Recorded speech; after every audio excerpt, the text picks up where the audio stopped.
ꯅꯨꯡꯁꯤꯕꯤꯗꯨꯅ Manipur entertainment ꯆꯦꯅꯦꯜꯕꯨ subscribe ꯑꯃꯁꯨꯡ like ꯇꯧꯕꯤꯔꯝꯃꯨ꯫ Channel ꯑꯁꯤꯅ ꯉꯁꯤꯁꯨ ꯃꯌꯥꯝꯕꯨ ꯏꯀꯣꯛꯅꯣꯅ ꯈꯣꯏꯔꯝꯖꯔꯤ꯫ ꯉꯁꯤꯁꯨ ꯃꯌꯥꯝꯒꯤꯗꯃꯛꯇ ꯋꯥꯔꯤ ꯑꯅꯧꯕ ꯑꯃꯃꯨꯛ ꯄꯨꯗꯨꯅ ꯂꯥꯛꯆꯔꯤ꯫ ꯋꯥꯔꯤ ꯑꯁꯤꯕꯨ ꯂꯥꯟꯊꯣꯛꯆꯈꯤꯕ ꯃꯇꯝꯗ ꯁꯣꯏꯈꯤ ꯂꯥꯟꯈꯤꯕ ꯌꯥꯎꯔꯕꯁꯨ ꯃꯌꯥꯝꯗ ꯉꯥꯛꯄꯤꯅꯕ ꯍꯥꯏꯖꯔꯤ꯫ ꯐꯔꯦ ꯑꯗꯨꯗꯤ ꯃꯌꯥꯝ ꯋꯥꯔꯤꯁꯤ ꯍꯧꯅꯕ ꯇꯧꯖꯔꯒꯦ꯫ ꯅꯨꯃꯤꯠꯇꯣ ꯅꯣꯡꯃꯥꯏꯖꯤꯡ ꯅꯨꯃꯤꯠꯀ ꯑꯣꯏꯔꯦ ꯃꯌꯥꯝꯁꯦ ꯂꯝꯕꯦꯟ ꯁꯦꯝꯂꯤꯕꯗꯨ ꯌꯦꯡꯕ ꯑꯣꯏꯅ ꯆꯥꯛ ꯆꯥꯊꯣꯛꯅꯔꯒ ꯁꯣꯔꯣꯛꯇ ꯂꯣꯏꯅ ꯊꯨꯡꯅꯔꯛꯑꯝꯃꯤ꯫ ꯑꯩꯁꯨ ꯅꯨꯃꯤꯠꯇꯨꯗꯤ ꯁꯨꯇꯤ ꯂꯩꯕꯅꯤꯅ ꯆꯥꯛ ꯇꯣꯛꯄꯒ ꯆꯤꯟꯗ ꯀꯣꯡꯀꯥ ꯃꯇꯞ ꯑꯃ ꯆꯥꯔꯒ ꯁꯣꯔꯣꯛꯇ ꯁꯨꯝ ꯊꯣꯔꯛꯑꯝꯃꯤ꯫ ꯂꯩꯀꯥꯏꯒꯤ ꯑꯣꯏꯅ ꯁꯨꯝ ꯂꯝꯕꯦꯟ ꯁꯦꯝꯃꯛꯄꯗꯨꯗ ꯑꯩꯈꯣꯏꯒꯤ ꯗꯨꯀꯥꯟꯁꯤꯁꯨ ꯈꯔ ꯁꯣꯛꯑꯝꯃꯤ꯫ ꯃꯗꯨꯗ ꯈꯨꯗꯛꯇꯨꯗ ꯏꯃꯨꯡ ꯃꯅꯨꯡꯒꯤ ꯃꯤꯑꯣꯏꯁꯤꯡꯒ ꯄꯨꯟꯅ ꯗꯨꯀꯥꯟꯒꯤ ꯄꯣꯠꯆꯩꯁꯤꯡ ꯑꯗꯨ ꯌꯨꯝꯗ ꯍꯥꯊꯨ ꯍꯥꯊꯨ ꯍꯣꯕꯦ ꯍꯣꯕꯦ ꯍꯣꯟꯖꯜꯂꯝꯃꯤ꯫ ꯕꯕꯥꯁꯨ ꯂꯝꯕꯦꯟ ꯁꯦꯝꯃꯛꯄꯗ ꯗꯨꯀꯥꯟ ꯁꯣꯛꯄꯗꯨꯗ ꯕꯕꯥꯁꯨ ꯌꯥꯝꯅ ꯁꯥꯎꯔꯝꯃꯤ꯫ ꯀꯩꯅꯣ ꯃꯈꯣꯏꯅ ꯍꯥꯏꯕꯗꯗꯤ ꯗꯨꯀꯥꯟꯁꯤ ꯁꯣꯛꯏ ꯍꯥꯏꯕꯅꯤ, ꯑꯗꯨꯒ ꯍꯧꯖꯤꯛꯇ ꯃꯅꯨꯡ ꯆꯪꯁꯜꯂꯒ ꯂꯩꯔꯕ ꯗꯨꯀꯥꯟ ꯑꯁꯤ ꯑꯃꯨꯛ ꯈꯔ ꯁꯣꯛꯑꯅꯤ ꯍꯥꯏꯔꯤꯁꯤꯕꯣ꯫ ꯃꯇꯧ ꯑꯁꯨꯝꯅ ꯕꯕꯥꯁꯤ ꯃꯆꯤꯟꯗ ꯃꯨꯔꯨꯡ ꯃꯨꯔꯨꯡ ꯁꯣꯟꯗꯨꯅ ꯌꯥꯝꯅ ꯁꯥꯎꯔꯝꯃꯤ꯫ ꯉꯥꯏꯍꯥꯛꯀꯤ ꯃꯇꯨꯡ ꯃꯇꯝ ꯀꯨꯏꯅꯗꯒꯤ ꯂꯩꯔꯛꯑꯕ ꯑꯉꯥꯡꯒꯤ ꯄꯥꯛꯁꯨ ꯑꯣꯏꯕ ꯃꯇꯝ ꯑꯃꯒꯤ ꯂꯩꯀꯥꯏ ꯑꯁꯤꯗ ꯂꯩꯔꯝꯕ ꯑꯐꯥꯎꯕ ꯃꯥꯏꯕ ꯑꯃꯒꯤ ꯐꯨꯔꯥꯁꯨ ꯂꯩꯕ ꯑꯍꯥꯡꯕ ꯖꯒꯥ ꯑꯃꯁꯨ ꯇꯦꯡꯈꯥꯏꯕ ꯍꯧꯔꯛꯈꯤ꯫ ꯃꯐꯝ ꯑꯗꯨ ꯁꯨꯝ ꯇꯦꯡꯈꯥꯏꯔꯛꯄꯗ ꯃꯥꯏꯕꯗꯨꯒꯤ ꯐꯨꯔꯥ ꯃꯈꯣꯡꯗꯨ ꯌꯧꯁꯜꯂꯛꯄꯗ ꯊꯕꯛ ꯁꯨꯔꯤꯕ ꯀꯥꯡꯕꯨꯁꯤꯡ ꯑꯗꯨ ꯂꯩꯀꯥꯏꯒꯤ ꯑꯍꯟꯁꯤꯡꯅ ꯈꯥꯝꯃꯝꯃꯤ꯫ ꯉꯥꯏꯈꯣ, ꯐꯨꯔꯥ ꯃꯈꯣꯡꯁꯤꯗꯤ ꯍꯥꯊꯨ ꯍꯥꯊꯨ ꯍꯦꯛꯇ ꯊꯨꯒꯥꯏꯕ ꯍꯥꯏꯕꯗꯨ ꯃꯗꯨ ꯅꯨꯡꯉꯥꯏꯇꯦ꯫ ꯃꯁꯤꯒꯤ ꯐꯨꯔꯥꯁꯤ ꯊꯥꯏꯅ ꯂꯩꯀꯥꯏ ꯑꯁꯤꯗ ꯂꯩꯔꯝꯕ ꯃꯥꯏꯕ ꯑꯃꯒꯤꯅꯤ꯫ ꯑꯗꯣ ꯑꯩꯈꯣꯏ ꯂꯥꯏꯇꯤꯟ ꯈꯣꯏꯔꯝꯃꯒ ꯇꯝꯅ ꯏꯪꯅ ꯇꯧꯁꯤ ꯍꯥꯏꯗꯨꯅ ꯑꯍꯟꯁꯤꯡ ꯑꯗꯨꯅ ꯊꯕꯛ ꯁꯨꯔꯤꯕ ꯀꯥꯡꯕꯨꯁꯤꯡ ꯑꯗꯨꯗ ꯒ꯭ꯌꯥꯟ ꯇꯥꯅꯕ ꯐꯖꯅ ꯍꯥꯏꯖꯔꯝꯃꯤ꯫ ꯃꯇꯝ ꯑꯗꯨꯗ ꯊꯕꯛ ꯁꯨꯕ ꯀꯥꯡꯕꯨꯁꯤꯡ ꯑꯗꯨꯅ ꯑꯃꯨꯛ ꯑꯍꯟꯁꯤꯡ ꯑꯗꯨꯗ ꯁꯨꯝꯅ ꯈꯨꯝꯃꯛꯏ, ꯑꯍꯟꯁꯤꯡ, ꯑꯩꯈꯣꯏꯗꯤ ꯉꯁꯤꯒꯤ ꯄ꯭ꯔꯣꯖꯦꯛꯇ ꯃꯐꯝ ꯑꯁꯤ ꯊꯨꯒꯥꯏꯌꯨ ꯍꯥꯏꯗꯨꯅ ꯃꯊꯛ ꯊꯣꯡꯕꯗ ꯑꯩꯈꯣꯏꯗ ꯍꯥꯏꯔꯛꯈ꯭ꯔꯕꯅꯤ꯫ ꯑꯗꯣ ꯃꯁꯤ ꯑꯃꯨꯛ ꯇꯧꯍꯧꯗ꯭ꯔꯕꯗꯤ ꯑꯩꯈꯣꯏꯗ ꯃꯈꯣꯏꯅ ꯉꯥꯡꯗꯣꯔꯤꯕꯅꯤ꯫ ꯑꯗꯨꯅ ꯑꯩꯈꯣꯏ ꯀ꯭ꯂꯕꯀꯤ ꯃꯤ ꯊꯣꯔꯛꯈꯤꯁꯅꯨ, ꯃꯈꯣꯏꯒ ꯋꯥꯔꯤ ꯁꯥꯟꯅꯒꯦ ꯍꯥꯏꯔꯛꯈꯤ꯫ ꯂꯩꯀꯥꯏꯒꯤ ꯑꯍꯟꯁꯤꯡꯅ ꯑꯃꯨꯛ ꯍꯣꯏꯅꯦ ꯍꯣꯏꯅꯦ ꯑꯉꯥꯡꯁꯤꯡꯁꯨ ꯊꯣꯛꯆꯔꯛꯁꯅꯨ, ꯑꯗꯣ ꯑꯩꯈꯣꯏꯅ ꯍꯥꯏꯕꯗꯤ ꯍꯧꯖꯤꯛꯃꯛ ꯍꯦꯛꯇ ꯊꯨꯒꯥꯏꯗ꯭ꯔꯕꯁꯨ ꯉꯥꯏꯍꯥꯛ ꯉꯥꯏꯊꯣꯛ ꯉꯥꯏꯁꯤꯟ ꯇꯧꯈꯤꯁꯤ꯫ ꯃꯐꯝꯁꯤ ꯑꯔꯨꯕ ꯃꯐꯝꯁꯤ ꯑꯔꯨꯕ ꯃꯐꯝꯅꯤ, ꯑꯗꯨꯅ ꯅꯈꯣꯏꯒꯤ ꯊꯕꯛ ꯁꯨꯔꯛꯄꯗꯁꯨ ꯑꯌꯦꯠ ꯑꯄꯟ ꯑꯁꯣꯏ ꯑꯉꯥꯝ ꯌꯥꯎꯗꯅꯕ ꯂꯥꯏꯇꯤꯟ ꯈꯣꯏꯔꯝꯊꯣꯛꯈꯤꯁꯤ ꯍꯥꯏꯕꯅꯤ ꯍꯥꯏꯔꯝꯃꯤ꯫ ꯉꯥꯏꯍꯥꯛ ꯑꯁꯨꯝꯅ ꯊꯕꯛ ꯁꯨꯔꯤꯕ ꯀꯥꯡꯕꯨꯁꯤꯡ ꯑꯗꯨꯒ ꯂꯩꯀꯥꯏꯒꯤ ꯑꯍꯟꯁꯤꯡꯒ ꯋꯥ ꯉꯥꯡꯅꯔꯤꯉꯩ ꯑꯩꯈꯣꯏ ꯀ꯭ꯂꯕꯀꯤ ꯃꯤꯑꯣꯏꯁꯤꯡꯁꯨ ꯊꯣꯔꯛꯈꯤ꯫ ꯀ꯭ꯂꯕꯀꯤ ꯃꯤꯑꯣꯏꯁꯤꯡꯁꯨ ꯊꯣꯔꯛꯄ ꯎꯕꯗ ꯊꯕꯛ ꯁꯨꯕ ꯀꯥꯡꯕꯨꯁꯤꯡ ꯑꯗꯨꯅ ꯀ꯭ꯂꯕꯀꯤ ꯃꯤꯑꯣꯏꯁꯤꯡꯗ ꯁꯨꯝꯅ ꯍꯥꯏꯔꯝꯃꯤ, ꯃꯐꯝꯁꯦ ꯑꯩꯈꯣꯏꯗꯤ ꯍꯧꯖꯤꯛ ꯍꯦꯛꯇ ꯇꯦꯡꯈꯥꯏꯔꯒꯦ ꯇꯧꯕꯅꯤ, ꯑꯗꯣ ꯂꯩꯀꯥꯏꯁꯤꯗ ꯂꯩꯕ ꯑꯍꯟꯁꯤꯡꯅ ꯌꯥꯈꯤꯔꯣꯏ ꯍꯥꯏ, ꯂꯥꯏ ꯈꯨꯔꯨꯝꯈꯤꯅꯤ ꯍꯥꯏꯔꯤ꯫ ꯃꯁꯤꯕꯨ ꯀꯃꯥꯏꯅ ꯇꯧꯕꯅꯣ, ꯑꯩꯈꯣꯏꯗꯤ ꯄꯨꯡꯁꯤꯡꯗ ꯆꯠꯄꯅꯤ, ꯀꯨꯏꯊꯕꯗꯤ ꯌꯥꯔꯔꯣꯏ ꯍꯥꯏꯔꯝꯃꯤ꯫ ꯀ꯭ꯂꯕꯀꯤ ꯃꯤꯑꯣꯏꯁꯤꯡꯅ ꯑꯃꯨꯛ ꯑꯣ ꯌꯥꯔꯅꯤ ꯌꯥꯔꯅꯤ, ꯑꯗꯨ ꯃꯈꯥ ꯆꯠꯊꯕꯤꯔꯣ, ꯀꯔꯤꯁꯨ ꯇꯧꯔꯣꯏꯗ, ꯊꯥꯏꯅ ꯆꯍꯤ 50 ꯍꯨꯝꯐꯨ ꯑꯃꯒꯤ ꯃꯃꯥꯡꯗ ꯂꯩꯀꯥꯏ ꯑꯁꯤꯗ ꯂꯩꯔꯝꯕ ꯑꯍꯜ ꯃꯥꯏꯕ ꯑꯃꯒꯤ ꯐꯨꯔꯥꯅꯤ꯫ ꯃꯇꯝꯗꯨꯗ ꯑꯍꯜ ꯑꯗꯨꯅ ꯃꯌꯥꯝꯒꯤ ꯁꯦꯕꯥ ꯈꯔ ꯇꯧꯔꯝꯕꯗꯨꯗ ꯃꯈꯣꯏꯒꯤ ꯁꯥꯒꯩ ꯅꯥꯇꯩ ꯃꯆꯥ ꯃꯁꯨꯁꯤꯡꯅ ꯂꯝ ꯐꯨꯍꯥꯡꯗ ꯍꯥꯡꯉꯒ ꯂꯩꯔꯤꯉꯩ ꯃꯇꯝ ꯑꯗꯨꯗ ꯃꯐꯝ ꯑꯁꯤꯗ ꯑꯍꯜ ꯑꯗꯨꯒꯤ ꯁꯨꯝ ꯅꯤꯡꯁꯤꯡ ꯈꯨꯗꯝ ꯑꯣꯏꯅ ꯐꯨꯔꯥ ꯑꯃ ꯁꯥꯕꯤꯔꯝꯕꯖꯥꯠꯅꯤ꯫ ꯑꯗꯣ ꯑꯍꯜ ꯑꯗꯨ ꯂꯥꯏꯃꯛꯁꯨ ꯅꯠꯇꯕꯅꯤꯅ ꯑꯗꯨ ꯃꯐꯝ ꯑꯁꯤ ꯇꯦꯡꯈꯥꯏꯕ ꯌꯥꯔꯅꯤ, ꯏꯁꯣꯔꯒꯤ ꯈꯨꯕꯝꯒꯨꯝꯕ ꯑꯃ ꯂꯩꯕ ꯑꯣꯏꯔꯒꯗꯤ ꯃꯗꯨ ꯅꯨꯡꯉꯥꯏꯇꯦ ꯍꯥꯏꯅꯕꯒꯤ ꯋꯥꯅꯤ, ꯑꯗꯣ ꯀꯔꯤꯁꯨ ꯇꯧꯔꯣꯏ, ꯊꯦꯡꯈꯤꯅꯕꯅꯤ, ꯊꯕꯛ ꯑꯗꯨ ꯂꯦꯞꯄꯤꯒꯅꯨ, ꯑꯗꯨꯝ ꯍꯧꯖꯟꯕꯤꯔꯣ ꯍꯥꯏꯗꯨꯅ ꯀ꯭ꯂꯕꯀꯤ ꯃꯤꯑꯣꯏꯁꯤꯡ ꯑꯗꯨꯅ ꯊꯕꯛ ꯁꯨꯕ ꯀꯥꯡꯕꯨꯁꯤꯡ ꯑꯗꯨꯗ ꯀꯔꯤꯁꯨ ꯂꯩꯇꯅ ꯋꯥꯐꯝꯁꯤꯡ ꯑꯗꯨ ꯐꯣꯡꯗꯣꯛꯑꯝꯃꯤ꯫ ꯑꯗꯨꯕꯨ ꯑꯁꯣꯝꯗ ꯑꯍꯟꯁꯤꯡ ꯑꯗꯨꯗꯤ ꯀ꯭ꯂꯕꯀꯤ ꯅꯍꯥꯁꯤꯡ ꯑꯗꯨꯅ ꯉꯥꯡꯊꯣꯛ ꯆꯠꯇꯣꯔꯤꯕ ꯋꯥꯍꯩꯁꯤꯡ ꯑꯗꯨ ꯇꯥꯕꯗ ꯌꯥꯝꯅ ꯁꯥꯎꯔꯝꯃꯤ꯫ ꯍꯦ ꯑꯉꯥꯡꯁꯥ, ꯅꯈꯣꯏꯅ ꯉꯥꯡꯁꯩꯕꯁꯤꯡ ꯑꯗꯨꯕꯨ ꯀꯔꯤꯅꯣ?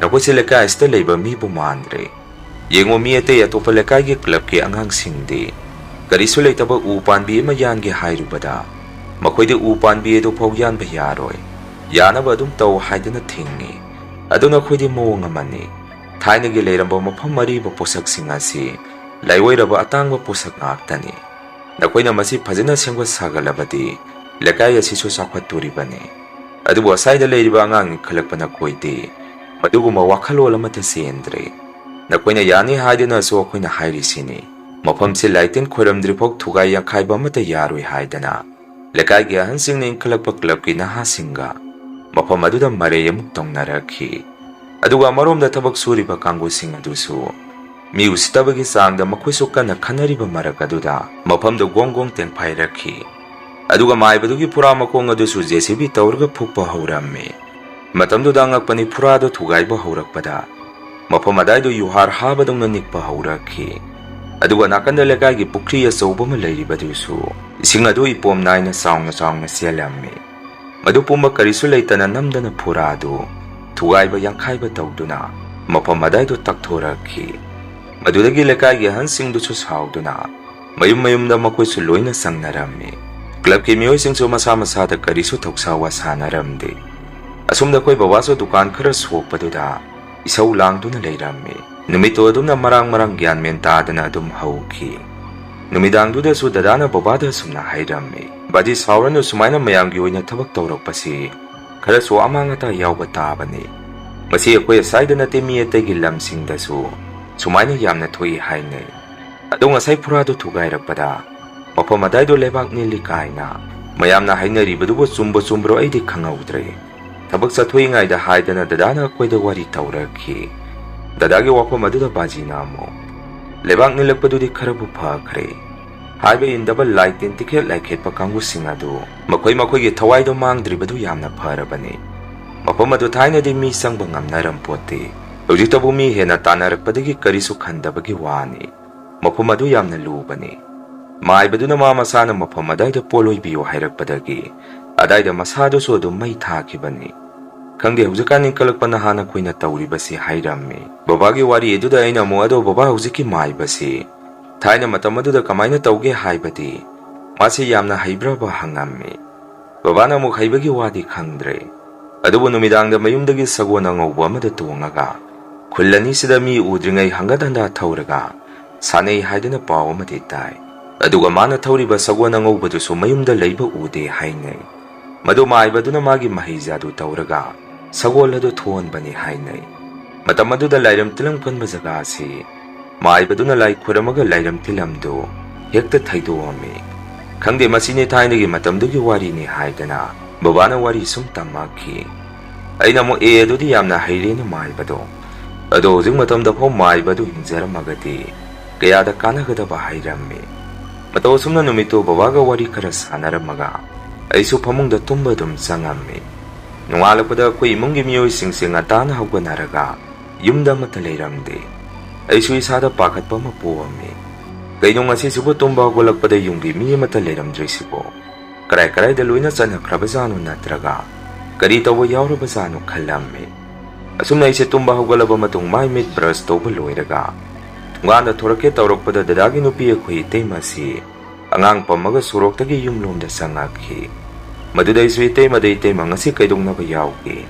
ꯑꯩꯅ ꯇꯨꯝꯕ ꯍꯧꯒꯠꯂꯛꯄꯗ ꯅꯈꯣꯏ ꯑꯃꯠꯇ ꯂꯩꯔꯝꯗꯦ, ꯀꯔꯥꯏꯗ ꯆꯠꯂꯨꯏꯅꯣ ꯍꯪꯉꯝꯃꯤ꯫ ꯑꯩꯒꯤ ꯋꯥꯐꯝ ꯑꯗꯨꯗ ꯏꯇꯩꯃꯅ ꯑꯁꯨꯝꯅ ꯈꯨꯝꯃꯛꯏ, ꯌꯥꯏꯐꯕ ꯅꯪ ꯑꯍꯤꯡꯗ ꯇꯧꯔꯤꯕ ꯃꯌꯥꯝꯗꯣ ꯀꯔꯤꯃꯠꯇ ꯇꯥꯗ꯭ꯔꯣ?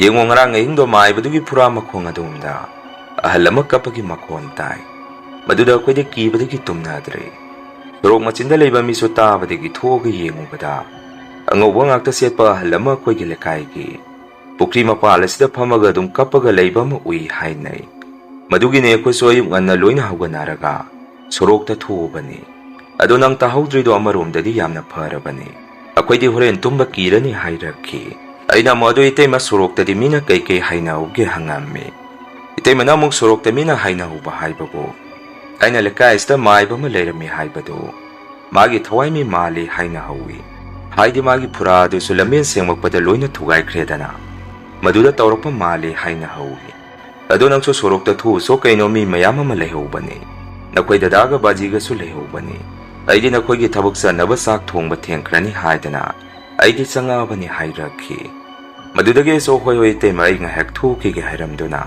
ꯑꯩꯁꯨ ꯁꯣꯔꯣꯛꯇ ꯊꯣꯔꯛꯑꯝꯃꯤ꯫ ꯁꯣꯔꯣꯛ ꯍꯦꯛ ꯌꯧꯕꯒ ꯃꯤ ꯃꯌꯥꯝ ꯑꯃꯁꯨ ꯁꯣꯔꯣꯛꯇ ꯂꯩꯔꯝꯃꯤ꯫ ꯑꯩꯁꯨ ꯃꯅꯥꯛ ꯑꯗꯥꯏꯗ ꯂꯩꯔꯝꯕ ꯃꯤ ꯑꯃꯗ ꯋꯥꯔꯤꯗꯣ ꯍꯧꯗꯣꯛꯑꯝꯃꯤ꯫ ꯀꯃꯥꯏꯅ ꯇꯧꯔꯤꯖꯥꯠꯅꯣ ꯑꯩꯗꯤ ꯇꯨꯝꯂꯤꯉꯩꯗ ꯇꯥꯍꯧꯗ꯭ꯔꯦ ꯍꯥꯏꯔꯝꯃꯤ꯫ ꯃꯗꯨꯗ ꯃꯈꯣꯏꯅ ꯑꯃꯨꯛ ꯁꯨꯝꯅ ꯈꯨꯝꯃꯛꯏ, ꯇꯥꯕꯗꯤ ꯑꯩꯈꯣꯏꯁꯨ ꯀꯌꯥ ꯇꯥꯍꯧꯗꯦꯗ, ꯑꯗꯣ ꯑꯍꯜ ꯑꯃ ꯀꯞꯄ ꯃꯈꯣꯟꯗꯤ ꯇꯥꯏ ꯍꯥꯏꯅꯩ꯫ ꯑꯗꯨꯒ ꯈꯔ ꯑꯃꯅ ꯑꯍꯜ ꯑꯃ ꯄꯨꯈ꯭ꯔꯤ ꯃꯄꯥꯟꯗ ꯐꯝꯃꯒ ꯀꯞꯄ ꯑꯃꯁꯨ ꯎꯏ ꯍꯥꯏꯅꯩ꯫ ꯄꯥꯎꯁꯦ ꯇꯥꯕꯗ ꯂꯩꯀꯥꯏ ꯑꯁꯤꯗ ꯂꯩꯕ ꯑꯍꯟꯁꯤꯡꯗꯤ ꯁꯥꯎꯕꯗ ꯂꯣꯏꯔꯕꯅꯤ꯫ ꯃꯈꯣꯏꯅ ꯍꯥꯏꯕ ꯏꯟꯗꯦ ꯍꯥꯏꯗꯅ ꯍꯥꯏꯔꯛꯈꯤ꯫ ꯑꯁꯨꯝꯅ ꯃꯌꯥꯝꯁꯦ ꯊꯨꯒꯥꯏꯈ꯭ꯔꯕ ꯐꯨꯔꯥ ꯃꯈꯣꯡ ꯑꯗꯨꯗ ꯂꯩꯔꯤꯉꯩ ꯃꯈꯣꯏ ꯊꯕꯛ ꯁꯨꯕ ꯀꯥꯡꯕꯨꯁꯤꯡ ꯑꯗꯨꯁꯨ ꯌꯧꯁꯤꯜꯂꯛꯈꯤ꯫ ꯑꯗꯨꯒ ꯃꯈꯣꯏꯁꯨ ꯉꯛꯑꯕꯖꯥꯠꯅꯤ, ꯂꯩꯀꯥꯏꯒꯤ ꯃꯤꯌꯥꯝ ꯑꯃ ꯉꯟꯅ ꯍꯧꯒꯠꯅꯔꯒ ꯑꯗꯥꯏꯗ ꯂꯣꯏꯅ ꯂꯩꯅꯔꯝꯕꯗꯨꯗ ꯊꯕꯛ ꯁꯨꯕ ꯀꯥꯡꯕꯨꯁꯤꯡ ꯑꯗꯨꯅ ꯑꯁꯨꯝꯅ ꯍꯪꯉꯛꯏ, ꯃꯌꯥꯝ ꯃꯐꯝ ꯑꯁꯤꯗ ꯂꯩꯕꯤꯔꯝꯃꯤꯁꯤꯕꯨ ꯀꯩꯗꯧꯕ ꯌꯥꯎꯔꯒꯦ ꯍꯥꯏꯗꯅ ꯍꯪꯉꯛꯏ꯫ Maduda mayamnasu ngarang ahingi warido makoida tammubada makoisu masa masada khara kautak saramme makoi masense masi wari sanarga leiramme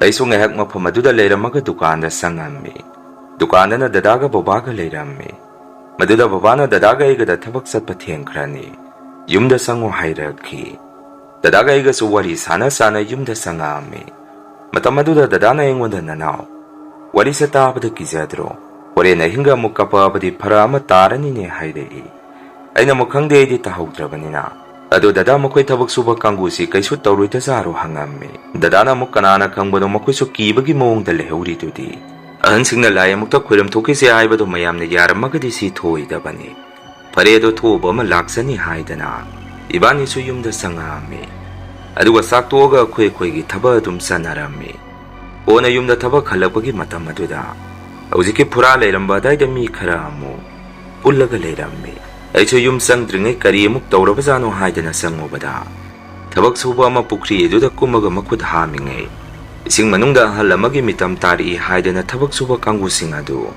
makhatana thabak suba kibadagi loina hanakre hairakhi wapam aduda isung hek wari taramaba matung yumda amuk sangame aduga iteimada soina wari do tammubada iteimana hoid adumaina hainabani Laitin guma khuram thokrabadi yararoi hairakhi asumna numituge hingdo aisu thodok sing adu sumning sing aise tumba yaramde mayamna hainaba lamangarang kapaki haibadu ahingduda mo kapakidra haibagi wakhalwanda aise tumba yaramde kona ngahak lerega aise uithaba horakpada ahinga dudi mayamna hainaba lamana kapapagi khonjel adu aisu tarakhi yamna kana sukapte ahan oiraba magi khonthokta Yamna wana kapa makon se na tarame makola do tarakpada isi mit khangsing singamme wakhanda su o masi oiba tai ahana makapi hainaribado onthokpa matawngida ahinga sida isa se tu songi ado khoi mungi mi atai singdi ta da bazara aibo hawalaga makoi da tamusira ningamme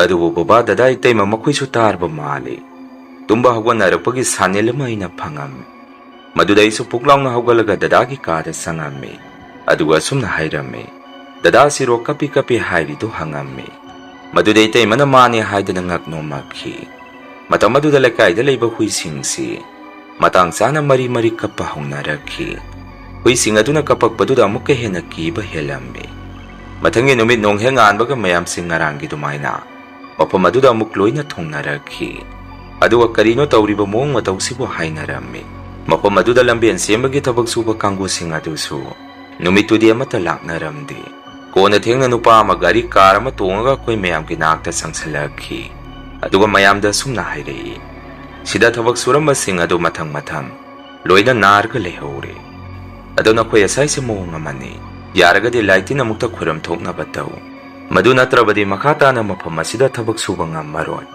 lamben semagi thabak sina khoi lekai simadi kantho mani hairakhi wapamadu tabada mayam su loina saunarami karigi kanthoktori ge ngamnaba sugadabani matam aduda na koina pungsingda chali lai khurambagi matam leite karisu tawroi haidana jaga se grong takai ke banatro akhoi yaroi lamben se mayamga manana sengbadabani hairami laiba nupa aduna amuk adudi na koi ge yanaraga tawkhibani kaino na koi club ke mioi singna so dum yarani hairi tudi hairakhi wapam aduda lega ge nupi singna amu Odudi club patanarga na koi masen wari tanaro aduga lamben se mayamna semingai koilas tharinga yahungna ba tawro hairakpadagi nupadu wa mata ngangamda na gari tongkhalaga satkhi numitudagi mafam aduda thabak suba mi mata lamde ahinga thengba numidangda su angauba ngakta setpa halama pura aduna leramba mapada da hangat handa talaga leiba mami ama mayamna ungna thengna ba haurakhi maduda mayam su kibadagi mafam aduda pungkhara thengkhrabadi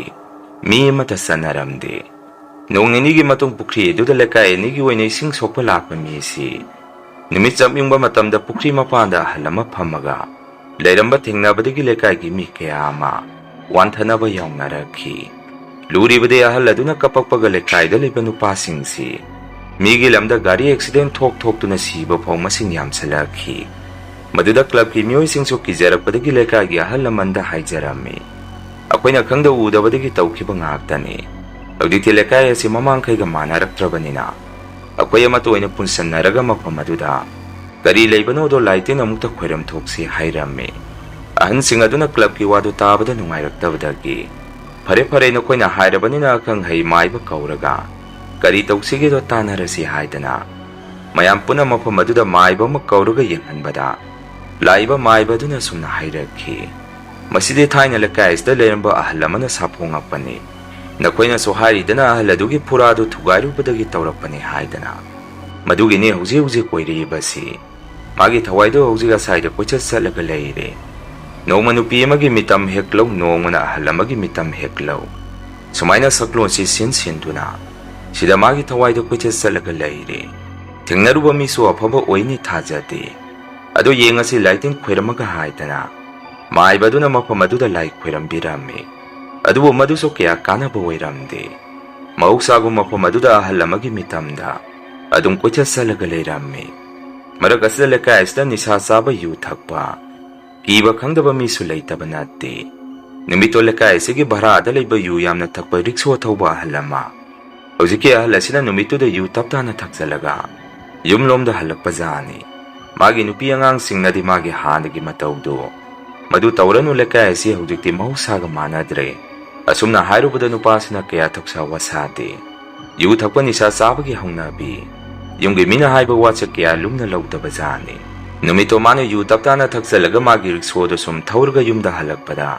Hojiki thoiba mafam asida nupasigi mamita magi nupido. Mafam adayda salaga leiramba mano urami. Maduda masu riksodo nupido ki manakta khamaga. Magi nupi oirapoy ningdada memcha kaino nanga numidang. Theng kansida natomda sida salaga leiramiti. Dukandagi kari leiruino lao tongo. Yumda sakrasi hairami. Matamadu nupido su wangangde hai. Satpagi moongdadi tauraga makwangani dudi suktang thangde hai. Adum tamna sati adum satpa. Maduda nupado na memcha lao tongkalo. Ay ware yumda tuna salasi haidana. Anjan hai rubadagi nupido salauna. Nupado gi rikso do da tongkalaki. Madudagi nupado su makata na rikso do tauraga. Mayumda sumla pada mati mathauba haurakpada. Magi rikso do kanglum heklum tharakpadongna. Nupado na rikso do otpangamamde. Maduda masu yuga ngawbaga machin thi-duna. Memcha kainong asi nangna sukyamna lumisina haidana. Tunglay thoga yengobada nupido makokna ahalamagi palaga. Masana nupigi pibam oirami hai. Madudagi nupado so khangbay lakboy. Oy maidi siredana haidana magi rikso do mapamaduda. Kunto maga mayum yongna bakana selami. Mana kana chenjara so magi kung thanga manana. Paiboy setpoy mana ukiba kiraba mong matawaduna. Magi nageta sum inari hai. Kona usina che nupado mayum hekyawbaga. Masa gyan mangduna wantharami. Nupado da thokriba thawdok to lekai sida wawa launarami. Masi matung matam khara leiraga dadasu thawdo do muk thengnarami. Numito sumna tawbazani dadase thabok mafamdagi mamanaba mana yumda thelakpajani. Maduda dadana lerak machinda kumhauraga yumda changake tawrakpada. Akoigi dukan mapada baba manba ahalama lepa ui haidana. Dadana changsalubada ahaladu makung lebak makha tadana. Dadagi nakta yamna thuna sum naksalakhi. Maduda dadasu kibadagi maning handuna yumda kanna selakhi. Aduga dadagi lebak phabadi akoigi yumdi. Dukala duga dum naknana leire maduna yumsu yamna thuna yorakpa ngamammi. Numituite mana dadagi matawodu da pakhatpadagi. Wasen senduna laitin khuram thokpibadagi dadati karisu tahodre. Asumna toina tatana ki akang kaya ama thengnarakpadagi. Mafam aduda maiba kaya laktuna amuk laitin khurambada. Hana thugaikraba phura aduga manana amaga mafam aduda. Saw hairakpadagi naungna mafam aduda. Maibadugi phura aduga sap manana mafam adaida amuk sarammi. Madudagi magi thawaina kucha salambadu phakhi. Kona kuna paw ma sutarammi. Numituda phura adu thugaikiba thabak suba kangosing adu naraga loina sire hainarakhi. Masini mayam ngasigi rian hore story. Matangi wari thagalakpada mayam punna muk thengnarasi. Ngasigidi mayamdagi kainanaba bidiyai lawjari.